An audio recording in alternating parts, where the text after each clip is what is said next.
kembali menghampiri tahta-Mu yang kudus. Kami mengucapkan terima kasih atas pemeliharaan Bapa Yahweh Besem Yeshua Hamasya Ruach Kodes dalam kehidupan kami dari hari lepas hari.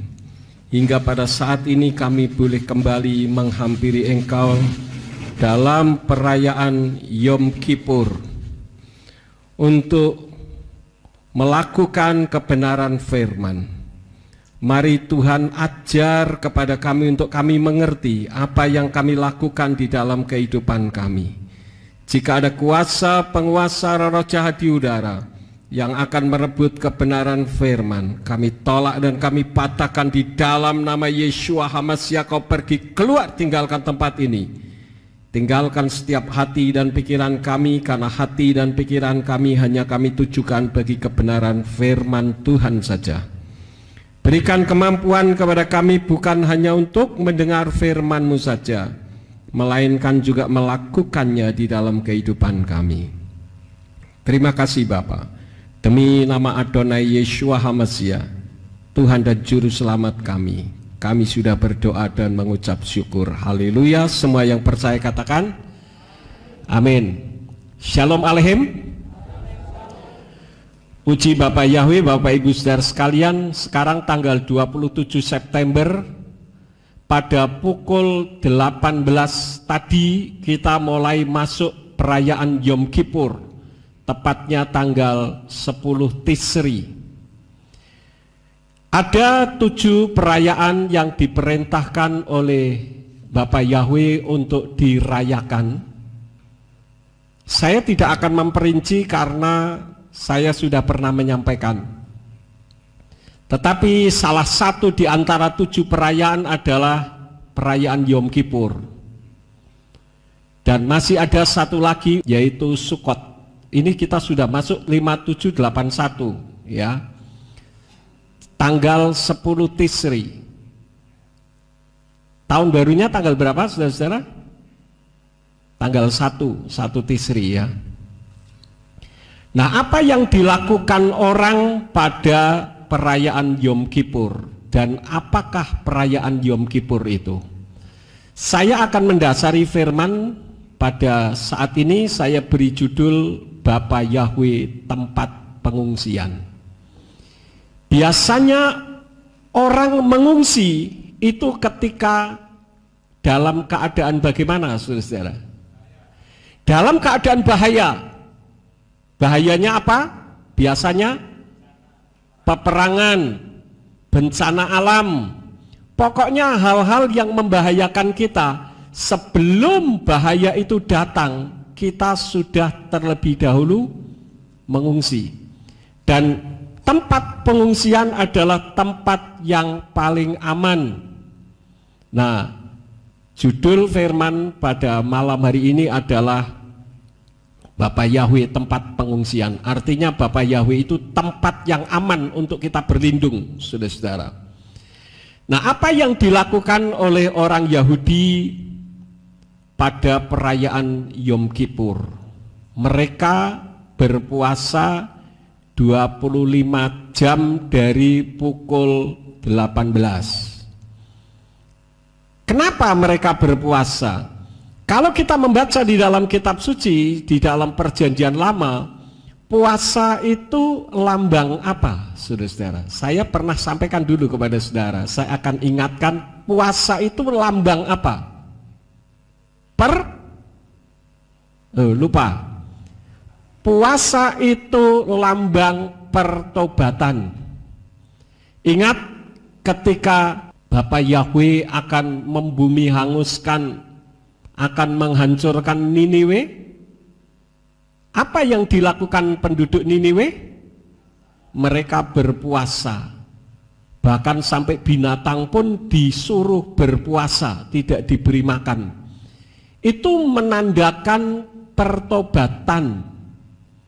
Nah, mereka ini saat-saat seperti ini mereka melakukan puasa, dan pada pukul 16 tadi mereka mengakhiri. Jadi mereka memulainya biasanya mendekati, jadi pukul 17 pukul berapa? Ya 17 mulai kemarin sampai 18 hari ini. Jadi 25 jam mereka berpuasa. 1 hari 1 malam lebih, ya.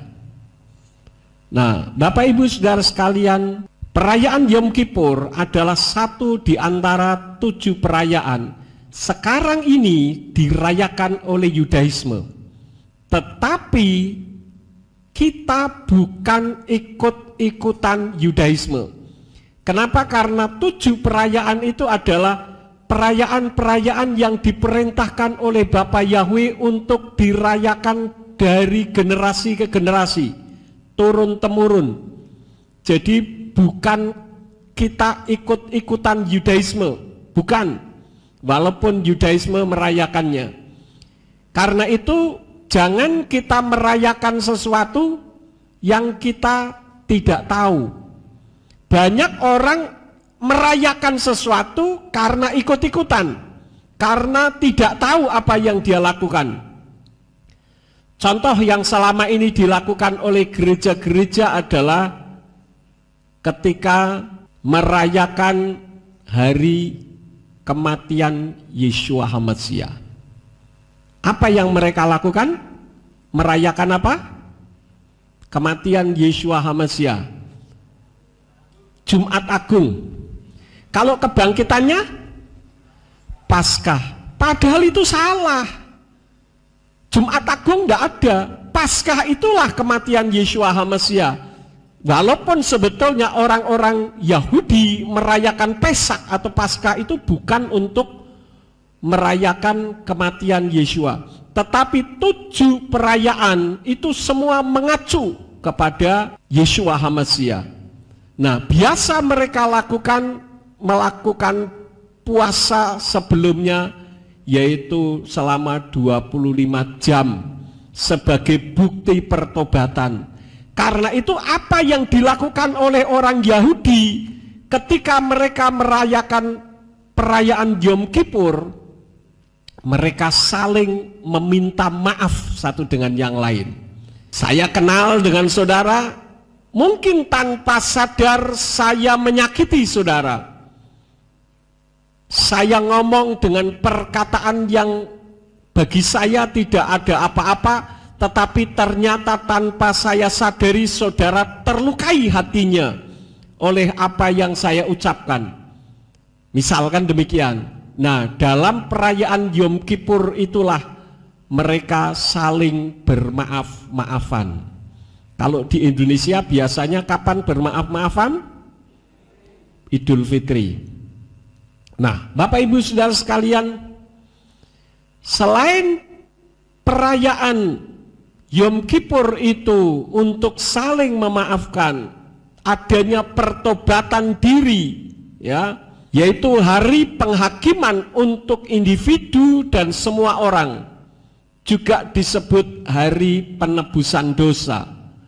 Pada saat perayaan Yom Kippur itu juga mengacu kepada Yeshua sebagai imam besar, perantara antara manusia dengan Elohim, Bapa Yahweh.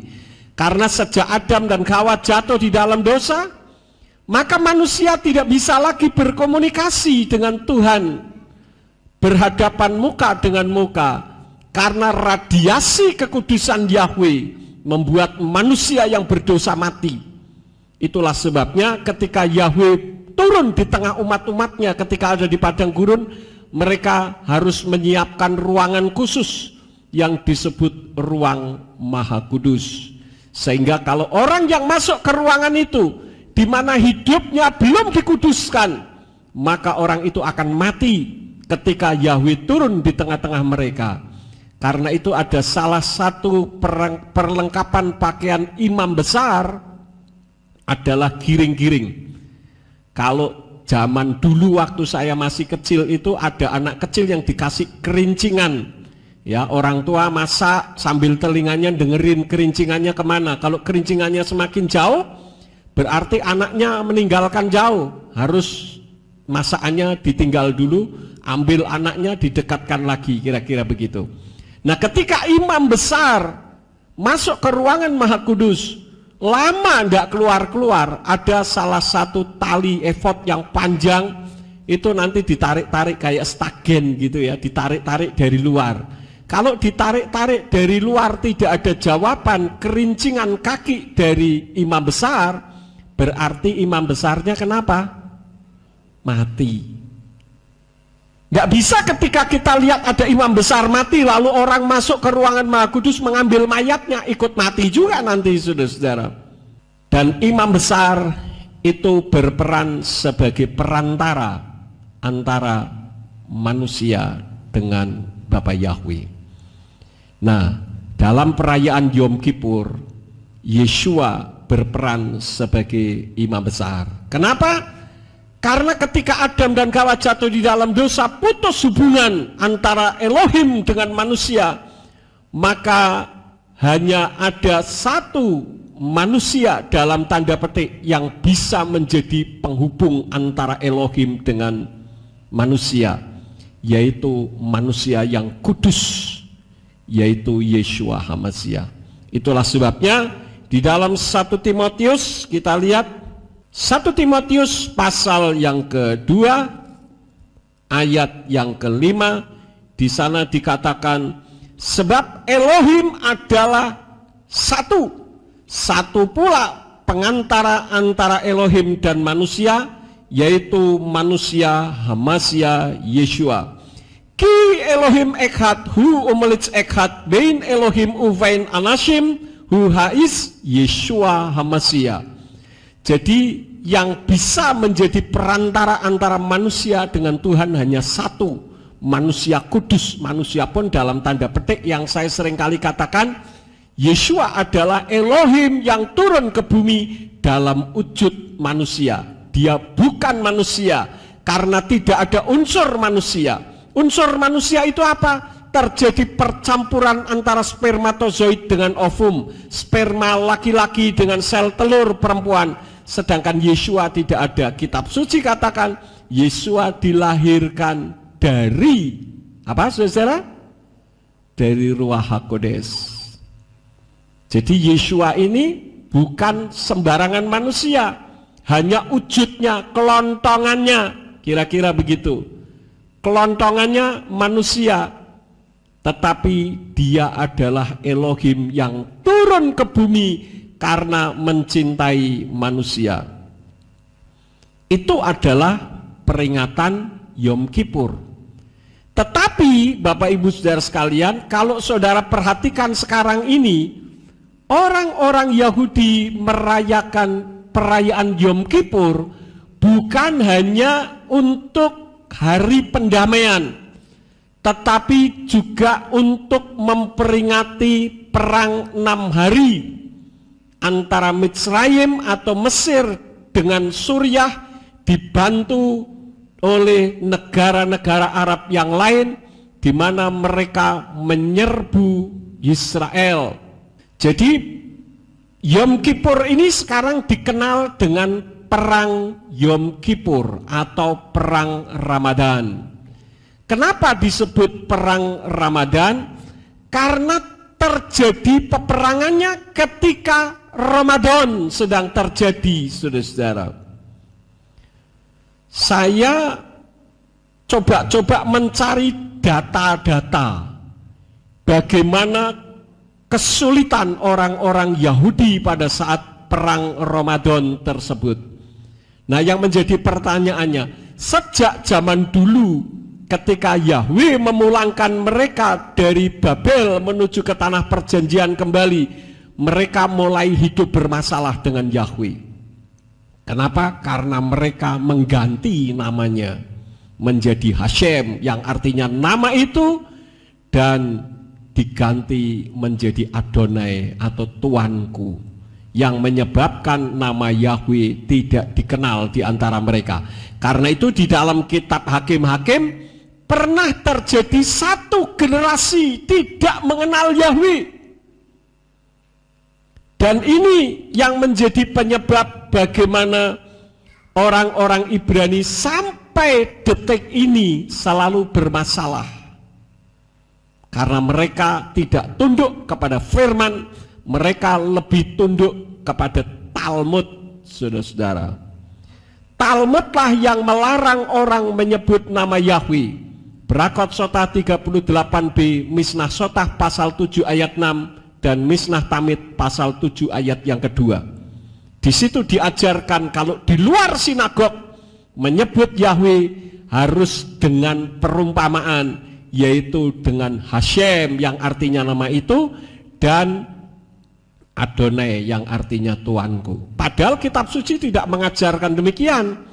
1 Tawarin 16 ayat yang ke-8 katakan apa? Nama Yahweh harus dipanggil, diserukan. Tujuannya apa? Supaya nama itu tetap dikenal. Beberapa tahun yang lalu saya pernah reuni teman-teman SMA. Saya sampai pada lupa namanya, saudara-saudara. Wajahnya ada yang masih tetap, ada yang berubah, ada yang semakin kurus, ada yang semakin gemuk, ada yang botak, ada yang gondrong, berubah semuanya. Tapi pernah ada satu orang yang didekatkan kepada saya oleh teman yang lain. Pak Yakob masih ingat nggak dia siapa? Siapa ya? Terus yang lain bilang, Rasakno, kamu sekarang sudah dilupakan sama Pak Yakob. Lah iya, saya lupa namanya, sudah puluhan tahun tidak disebut. Ini yang menjadi sebab nama Yahweh tidak dikenal karena tidak disebut. Nah, Bapak Ibu Saudara sekalian, ketika orang Ibrani sekarang ini memperingati peperangan, kapan peperangan itu terjadi?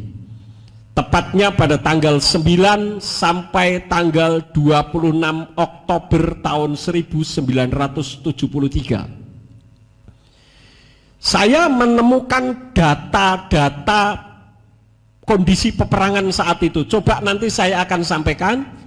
Saudara bayangkan betapa stresnya orang Ibrani, betapa frustasinya mereka menghadapi musuh. Ya. Dan ini adalah peperangan antara Mesir atau Mitzrayim bersama dengan Suriah, dibantu peralatan tempur dari Uni Soviet menyerbu Israel. Di mana 1.300 tank Mesir dan Suriah dibantu Libya, Yordania, dan Irak menyerbu dataran tinggi Golan melawan Israel. Saya akan berikan data, tolong saudara renungkan, saudara bayangkan kalau saudara menjadi orang Israel pada saat itu. Israel pada saat itu memiliki 415.000 tentara. Berapa saudara? 415.000 tentara dan 1.500 tank dan 3.000 pengangkut lapis baja. Kemudian 945 artileri dan 561 pesawat tempur dan 84 helikopter, 31 kapal perang. Anda bisa bayangkan ini ya, jumlah-jumlahnya seperti itu. Nanti saya akan buktikan bahwa mereka mengungsi kepada Bapa Yahweh, dan Bapa Yahweh tidak pernah tinggal diam terhadap bangsa pilihannya. Sementara Mesir atau Mitzrayim kekuatannya berapa? 800.000 tentara. Ini saja sudah beda banyak, saudara-saudara. Tadi orang Israel ada berapa? 415.000 tentara. Mesir atau Mitzrayim ada 800.000 tentara, 2.500 tank, 2.400 pengangkut lapis baja, 1.120 artileri. Itu dari Mitzrayim, hanya satu. Tetapi ada lagi Libya, saudara-saudara. Libya jumlah orangnya pada saat itu ada 200.000 tentara. Jadi jumlahnya ada berapa? Tadi 800.000 tentara dari Mesir, Libya 200.000 tentara. Jadi jumlahnya ada berapa?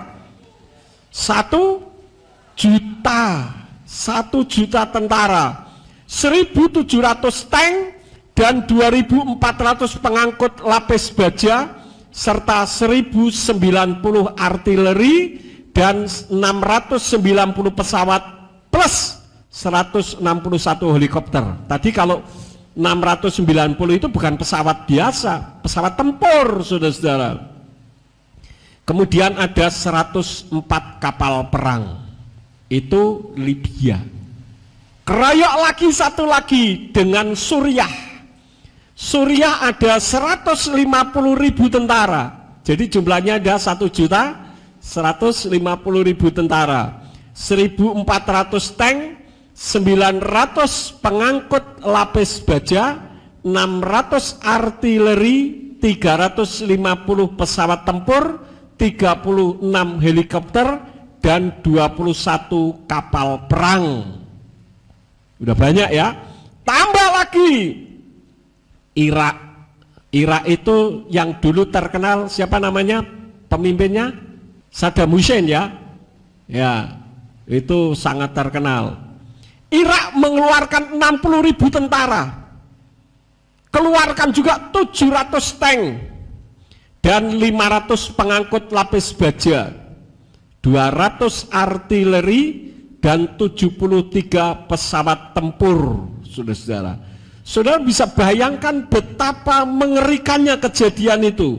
Maka terjadilah jumlah korban, saya catat semua. Ketika mereka dalam keadaan frustasi, mereka tidak siap untuk berperang, saudara-saudara. Sebetulnya orang Israel pada saat itu tidak siap perang. Kenapa? Karena itu bulan Ramadan. Mereka sedang berpuasa juga. Dan ini bukan perang agama. Tapi di Indonesia berubah menjadi perang agama, saudara-saudara. Ya. Karena di Indonesia ini berita bisa dibolak-balik. Saya pernah ketika ada di Hawaii nonton televisi di kamar hotel pada saat itu ketika saya ikut Hague Institute. Saya nonton berita bagaimana orang Israel diserang oleh Hamas. Nah, ketika orang Israel diserang oleh Hamas, orang Israel tidak bisa menyerang balik. Kenapa? Karena orang Hamas berlindung di balik perempuan dan anak-anak. Jadi perempuan dan anak-anak dijadikan perisai hidup.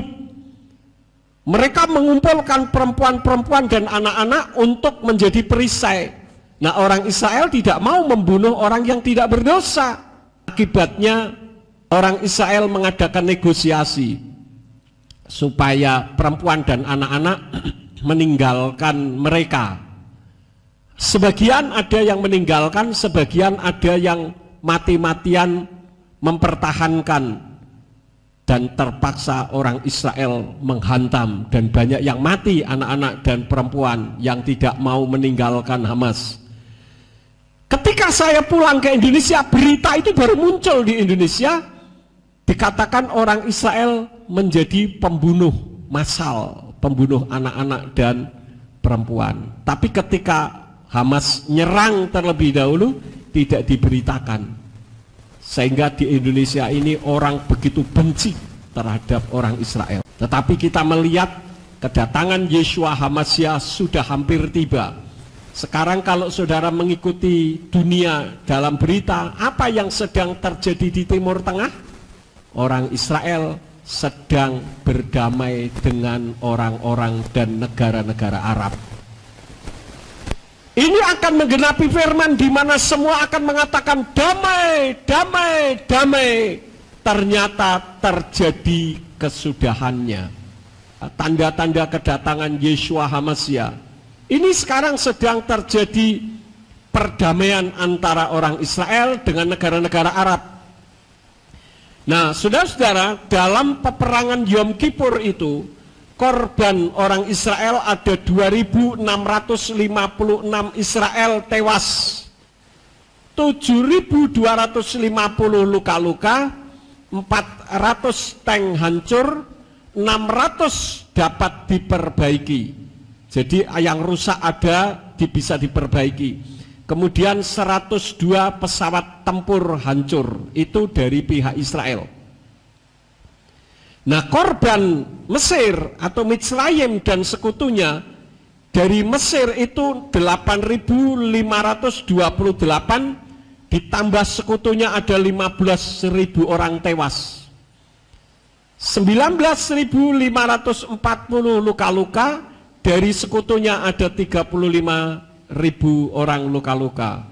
Dan jumlah pesawat yang hancur ada 432 pesawat tempur dan 2.250 tank hancur dan tertangkap. Saudara bisa bayangkan begitu banyaknya orang kumpul tumplek-blek jadi satu. Itu dulu tahun 73 diperkirakan terjadi perang dunia ketiga. Ternyata belum juga. Kenapa kembali? Karena waktunya belum sampai. Sekarang ini kenapa kita pakai face shield, harus pakai masker dan sebagainya? Karena adanya COVID. Dan COVID ini adalah gerakan dari The Illuminati atau mata satu, One World Order. Tetapi juga kembali saya katakan gerakan ini gagal. Kenapa? Karena waktunya belum sampai. Tetapi mereka telah berhasil menebar teror, membuat orang takut, sehingga ada banyak orang yang mati bukan karena COVID, tetapi mati karena ketakutan. COVID ada atau tidak? Ada, bukan tidak ada. COVID ada.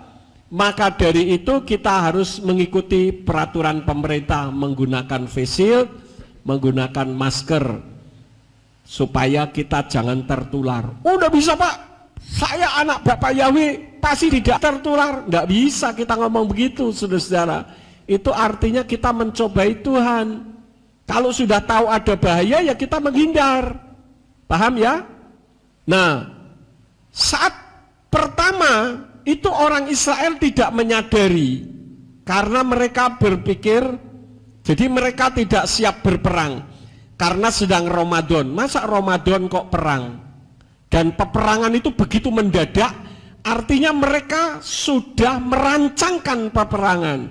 Jadi ketika mereka berpuasa, mereka merancang kejahatan untuk membunuh orang. Saudara bisa bayangkan itu. Bagaimana mungkin di dataran tinggi Golan waktu itu ada 180 tank Israel diserang oleh 1.400 tank Suriah dengan sekutu-sekutunya, termasuk dengan Mitzrayim atau Mesir. Tetapi di terusan Suez ada 500 tentara Israel diserang oleh 80.000 tentara Mitzrayim dengan sekutu-sekutunya. Jadi mereka nggak siap untuk berperang karena mereka berpikir Ramadan adalah bulan damai, kan? Mereka kan seringkali katakan bulan yang penuh dengan damai. Tetapi ternyata di sana tidak ada kedamaian. Sementara orang sedang berpuasa, mereka merancangkan untuk melakukan pembunuhan massal. Jadi betapa stres dan frustasinya orang Israel pada saat itu. Tetapi kembali, Yahweh tidak lupa akan janjinya kepada Bapa Abraham, Yitzhak, dan Yakub.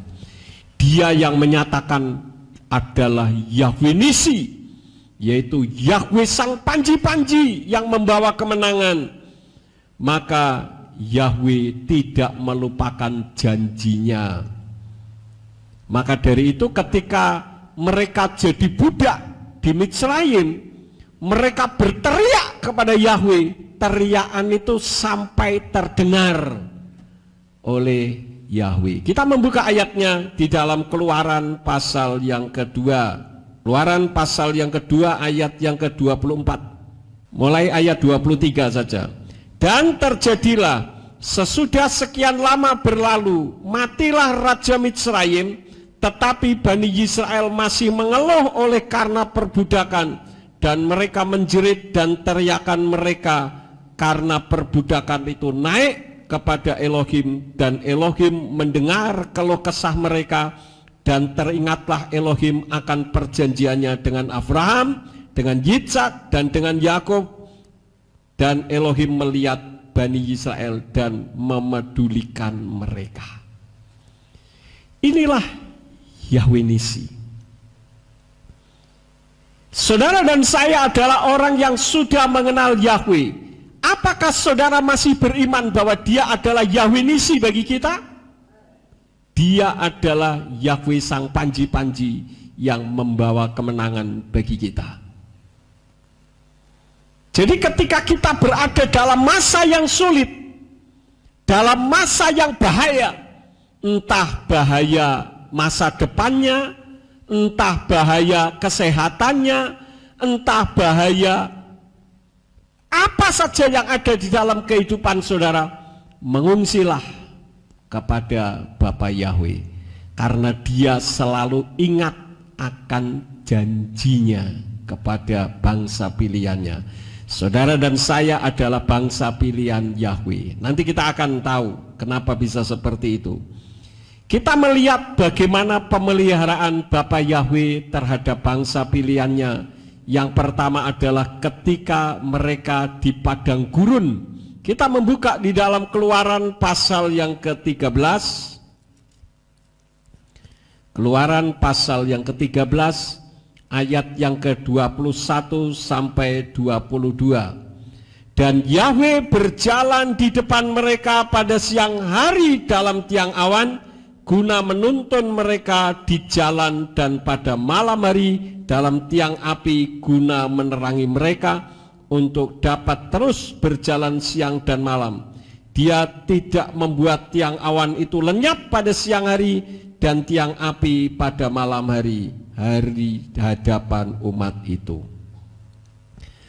Saya ketika dulu belum mengerti kebenaran firman lebih dalam, saya berpikir kenapa Yahweh berada bersama dengan bangsa pilihannya dalam wujud tiang awan dan tiang api. Ternyata itu bukti pemeliharaannya yang sangat luar biasa. Kita di Indonesia, apalagi di Ambarawa, enak, udaranya sejuk. Kemarin saya pergi ke Pekalongan, wah sudah lama tidak di sana, panas tidak tahan, saudara-saudara.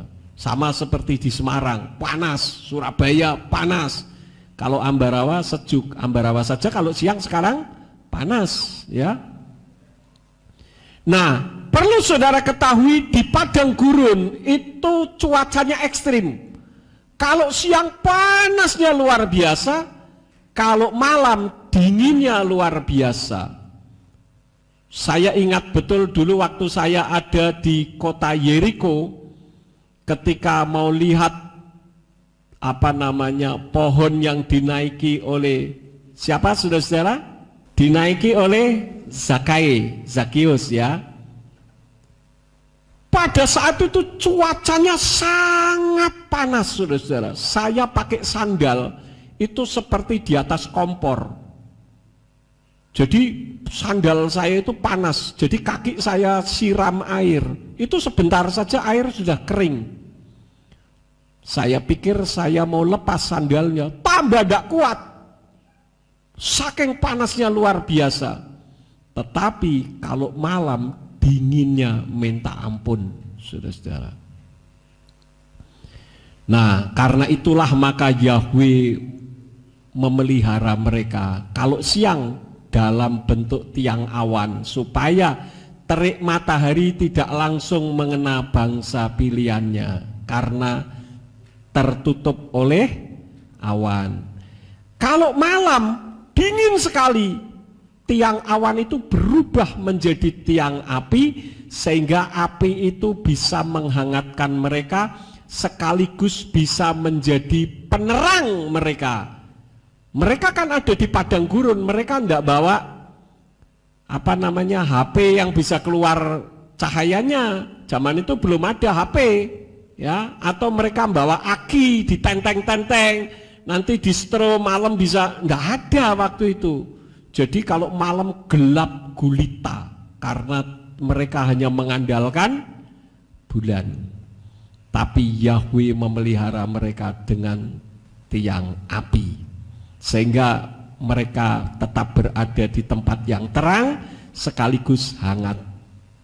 Ya, kalau saya boleh katakan seperti AC dan heater mobil di luar negeri.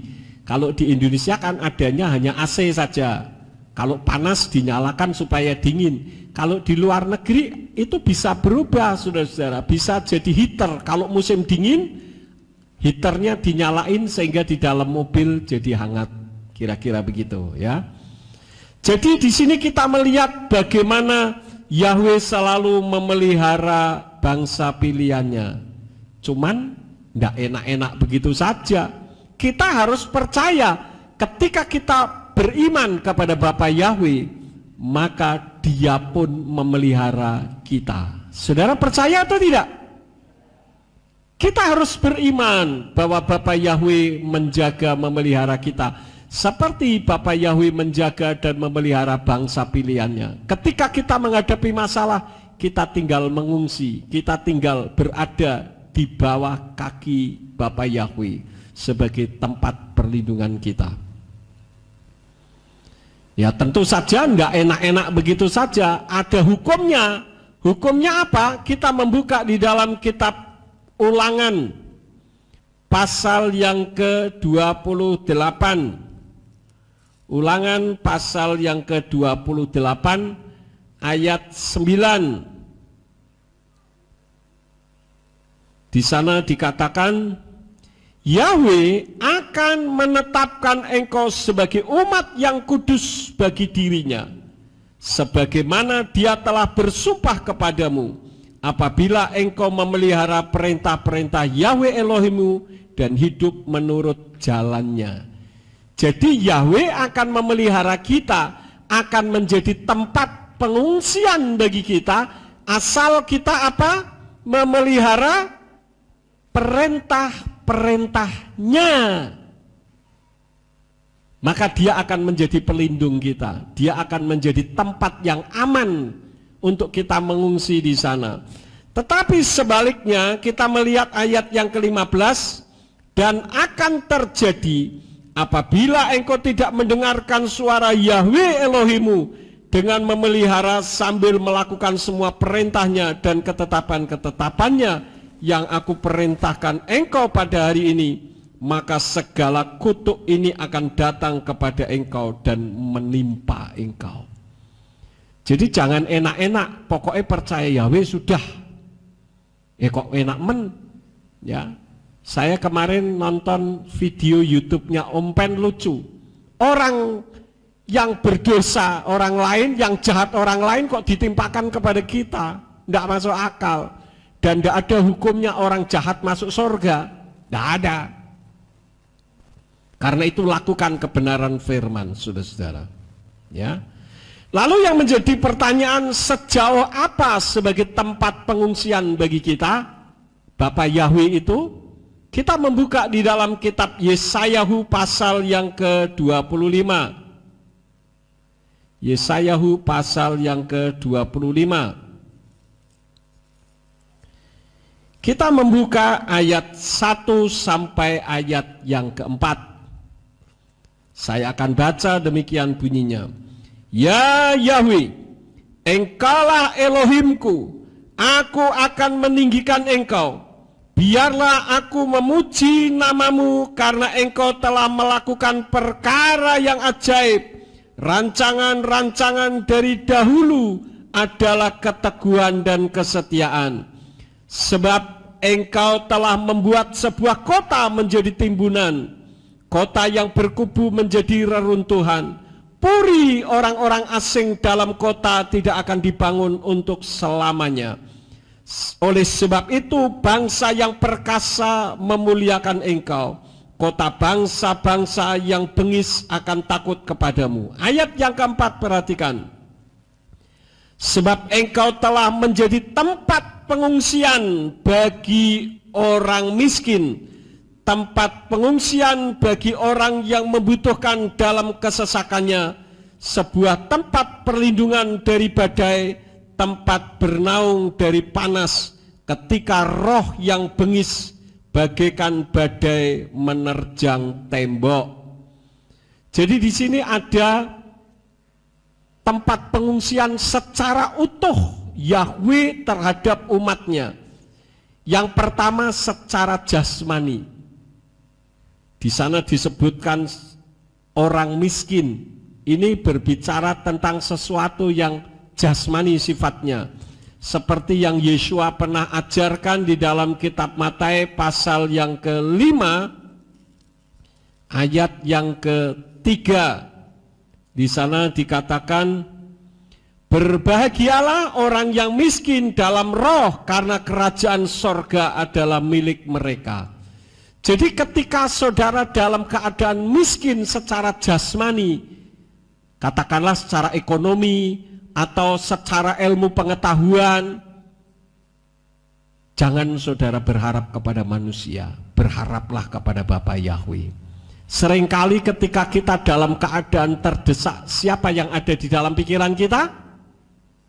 Orang kuat, orang kaya, orang-orang yang menurut kita terpandang. Tidak boleh itu ada di dalam pikiran kita. Tetap berpusatkan kepada Bapa Yahweh, walaupun dia nanti yang akan mengutus orang untuk melakukan sesuatu terhadap kita. Paham saudara-saudara? Kemudian yang kedua, orang kesesakan. Ini berbicara tentang jiwa, karena ada tekanan-tekanan secara psikologis.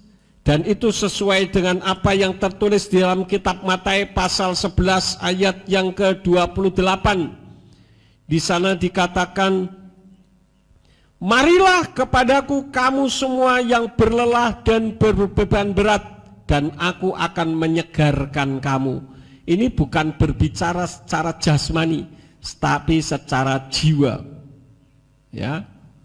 Kemudian juga ketika menghadapi roh yang bengis, kita melihat sendiri bagaimana Rabi Saul dibebaskan dari ikatan agamawi. Saudara dan saya pada saat ini bisa berada di tempat ini, dan saudara bisa menonton melalui YouTube, StreamYard, maupun dari Instagram. Saudara bisa concern, bisa ada perhatian. Itu semua adalah karena kasih karunia. Saudara sudah dibebaskan secara roh dari ikatan cengkeraman roh yang menguasai manusia. Contohnya siapa? Rabi Saul. Bagaimana dulu ketika dia rohnya dikuasai oleh roh jahat, dia begitu benci terhadap murid-murid Yesua. Tetapi pada akhirnya dia bisa menjadi murid Yesua, bahkan menjadi alatnya sebagai pemberita kabar baik atau berita Injil. Saudara dan saya bisa mendengar tentang nama Bapa Yahweh itu pun karena anugerah. Orang yang belum menerima anugerah, begitu masuk ke gereja ini sudah kepanasan, saudara-saudara. Saudara mendengar apa yang saya sampaikan melalui YouTube atau melalui Instagram, baru sebentar sudah tinggal pergi karena wah, ini ajaran sesat. Ya. Loh, orang itu aneh. Apa sih sebetulnya definisi sesat? Definisi sesat adalah ajaran tanpa dasar firman. Lah kita ini dasarnya firman asli berbahasa Ibrani. Lalu pertanyaannya, sesatnya di mana? Justru yang mengatakan sesat itulah yang tersesat, karena tidak punya dasar firman yang benar. Yang dipakai dasar adalah firman terjemahan. Terjemahan bisa saja salah, dan saya membuktikan ada banyak sekali kesalahan-kesalahan akibat terjemahan yang tidak tepat. Saya tidak akan sampaikan semua, saya sampaikan satu saja. Yeskiel 34 ayat 16. Saudara bandingkan saja terjemahan Indonesian Literal Translation ILT dan King James Version dengan terjemahan Yayasan Lembaga Alkitab Indonesia. Itu bertolak belakang, saudara-saudara. Di dalam terjemahan LAI dikatakan yang gemuk dan yang kuat kulindungi, tetapi di dalam King James Version I will destroy, aku akan hancurkan. Itu sama dengan Indonesian Literal Translation yang merupakan terjemahan dari J.P. Green. Ada orang yang mengatakan, oh, terjemahan kitab sucinya Pak Yakub kan ngawur, itu kitab sesat. Loh, orang ini tidak tahu kitab yang saya pakai itu dari terjemahan J.P. Green. J.P. Green itu adalah kitab suci yang dipakai oleh sekolah-sekolah tinggi teologi di Indonesia. Jadi kalau mengatakan kitab suci yang saya pakai itu sesat, sama saja dengan mengatakan bahwa sekolah tinggi teologi di Indonesia sesat semua. Paham saudara-saudara? Dan kalau saudara dan saya bisa menerima nama Bapa, itu anugerah. Anugerah yang datang dari siapa? Dari Yahweh dan dari Yeshua HaMashiach. Karena Yeshua dengan Yahweh ini satu yang tidak bisa dipisah-pisahkan. Echad. Kita membuka dua ayat. Yang pertama di dalam Yirmiyahu atau Yeremia pasal yang ke-24 ayat yang ke-7. Di sana dikatakan, mari kita baca saja bersama-sama. Itu di capture sudah ada, lihat ke depan semua, ucapkan dengan suara yang keras bersama-sama sampai telinga saudara mendengar suara saudara sendiri. Siap? 2, 3. Aku akan memberikan mereka sebuah hati untuk mengenal aku, bahwa akulah Yahweh, dan mereka akan menjadi umatku, dan aku akan menjadi Elohim mereka, sebab mereka akan kembali kepadaku dengan segenap hati. Di situ dikatakan, aku akan memberikan mereka sebuah hati untuk mengenal aku. Jadi saudara dan saya ini hatinya sudah diberi anugerah untuk mengenal Yahweh. Kalau enggak bisa. Jangan saudara pikir saya orang pintar. Saya sudah berhadapan dengan sarjana teologi, master teologi, doktor teologi, tapi membedakan nama, sebutan, bahasa, dan budaya saja sangat sulit. Titel mereka berderet-deret dari ujung barat sampai ujung timur. Tapi hal itu menjadi misteri bagi mereka, karena mereka belum mendapatkan hati yang baru untuk mengenal Yahweh. Lalu bagaimana dengan Yeshua? Kita membuka di dalam kitab Matius pasal yang ke-11 ayat yang ke-27. Di sana dikatakan apa? Kita baca lagi bersama-sama. Nah, itu di capture sudah ada. Sekarang saudara yang membaca ucapkan dengan suara yang keras, saya ingin mendengar suara saudara. Siap ya? Tidak usah ngebut, tapi suaranya saja yang keras. Matius 11 ayat yang ke-27. 2, 3. Segala sesuatu sudah diserahkan kepadaku oleh Bapa-Ku, dan tidak seorang pun mengenal Putra sepenuhnya selain Bapa. Juga tidak seorang pun mengenal Bapa sepenuhnya selain Putra. Dan kepada siapa yang sekiranya Putra itu kehendaki untuk mengungkapkannya. Ya. Tidak seorang pun mengenal Putra atau mengenal Yeshua sepenuhnya selain Bapa. Iya dong, karena Bapa dan Putra itu satu. Juga tidak seorang pun mengenal Bapa, yaitu Yahweh, sepenuhnya selain Putra. Jadi sinergi bolak-balik gitu ya. Dan kepada siapa yang sekiranya Putra itu kehendaki untuk menyingkapkannya. Jadi saudara bisa menerima nama Yahweh itu karena sudah disingkapkan oleh Yeshua HaMashiach Sang Putra itu. Jadi kita adalah orang yang beruntung. Karena itu dalam masa pandemi ini, mari kita mengungsi kepada Bapa Yahweh dan jangan berharap kepada manusia. Kita membuka dua ayat yang terakhir di dalam kitab Yirmiyahu pasal yang ke-17.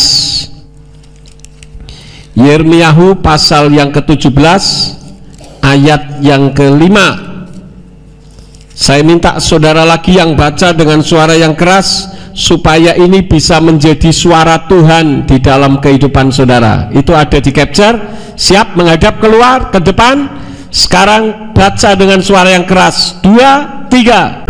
Beginilah firman Yahweh, terkutuklah orang yang mengandalkan manusia dan yang mengandalkan kekuatannya, serta hatinya menyimpang dari Yahweh. Hatinya menyimpang dari Yahweh. Banyak loh orang Kristen ngaku diri mencintai Bapa, tapi menyebut namanya tidak mau. Bagaimana mungkin bisa membuktikan kalau dia mencintai Bapa? Mau menyebut namanya saja tidak tahu dan tidak mau. Kalau ditanya Tuhan kita siapa namanya? Ya Bapa. Bapa siapa? Ya Bapa. Waduh, susah. Kemudian ayat satu lagi, ayat yang ke-7. Apa yang akan kita alami ketika kita melakukan ini? Siap? Yeremia 17 ayat yang ke-7 bersama-sama. 2, 3. Diberkatilah orang yang mengandalkan Yahweh dan menaruh percaya kepada Yahweh. Diberkatilah orang yang mengandalkan Yahweh, yang menaruh harapnya kepada Yahweh. Nah, sekarang saya serahkan kepada saudara. Kepada siapa saudara akan berharap? Apakah saudara berharap kepada manusia? Apakah saudara berharap kepada Bapa Yahweh? Kalau saudara berharap kepada Bapa Yahweh, maka dia menyediakan dirinya dengan mengatakan, akulah Yahweh Nisi, Yahweh sang panji-panji yang membawa kemenangan di dalam kehidupanmu. Akulah Yahweh Yire, Yahweh yang menyediakan apa yang menjadi kebutuhanmu, dan dia pun menjadi Yahweh Rapa, apa yang menjadi kesakitanmu, dia akan menyembuhkan kita. Paham saudara-saudara? Jadikanlah dia tempat pengungsian kita seutuhnya. Saya tidak akan memperpanjang firman. Biarlah firman ini akan memberkati di dalam kehidupan Bapak Ibu saudara sekalian. Amin. Buat firman Elohim. Iya. Bapak Ibu saudara sekalian, mari kita bangkit berdiri bersama-sama. Kita akan akhiri ibadah kita pada malam hari ini. Bapa Sorgawi, kami mengucap syukur kepadamu karena Engkau telah memimpin ibadah pada malam hari ini dari awal sampai dengan akhirnya. Kami mengucap syukur karena Engkau bersama-sama dengan kami, dan bahkan Engkau menjadi tempat pengungsian bagi kami. Terima kasih. Kalau sebentar kami akan pulang, kirim tentara sorga untuk menjaga melindungi kami. Jauhkan kami dari malapetaka, bahaya, sakit penyakit maupun kuasa kegelapan serta kecelakaan maut. Tibakan di rumah dengan selamat. Apabila malam nanti kami beristirahat, izinkanlah malaikatmu itu tetap menjaga dan melindungi kami, supaya di sepanjang malam kami beristirahat, kami dapat beristirahat dengan nyenyak, dan besok pagi kami bangun dengan tubuh yang sehat. Karena itu perlindungan kubah berapi dari sorga boleh menyertai kami, sehingga ketika ada COVID-19 mendekat kepada kami, maka COVID itu akan meleleh dan terbakar, sehingga kami tetap dalam keadaan sehat. Berkati semua yang sudah ambil bagian di dalam pelayanan pada malam ini. Engkau pakai mereka semakin hari semakin heran. Dan biarlah Tuhan, kami semakin mencintai Engkau, karena Engkau sangat mencintai kami. Sekarang berkatilah kami, karena kami siap menerima berkat daripadamu. Mari kita angkat kedua belah tangan kita untuk menerima berkat Yahweh. Yefaraka Yahweh wayis mereka. Yahweh memberkati engkau dan memelihara engkau. Yair Yahweh pana oleh kawi kuneka. Yahweh menyinari engkau dengan wajahnya dan memberi engkau anugerah. Yisa Yahweh pana oleh kawi yashamleka shalom. Yahweh menghadapkan wajahnya kepadamu dan memberi engkau damai sejahtera. Diberkatilah engkau di kota dan diberkatilah engkau di ladang. Diberkatilah buah kandunganmu, hasil bumimu dan hasil ternakmu, yakni anak lembu sapimu dan kandungan kambing dombamu. Diberkatilah bakulmu dan tempat adonanmu. Diberkatilah engkau pada waktu masuk dan diberkatilah engkau pada waktu keluar. Sekarang pulanglah dan terimalah berkat kasih Bapa Yahweh sang pencipta, kasih karunia Adonai Yesus HaMasiah sang pembeli jiwa, dan Ruach HaKodes menyertai saudara sekalian sampai Maranatha. Adonai Yesus HaMasiah datang kembali untuk yang kedua kali dan mengangkat kita semua. Haleluya. Abito daraba,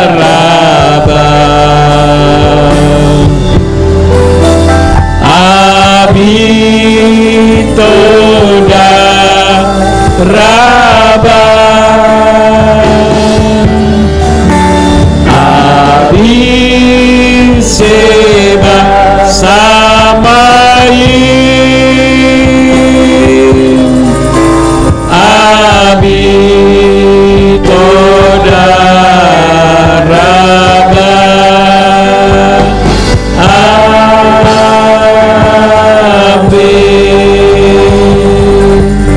Selamat malam, selamat pulang. Bapak Yahweh Besem Yeshua Hamasya Beruah HaKodes memberkati Bapak Ibu saudara sekalian. Amin.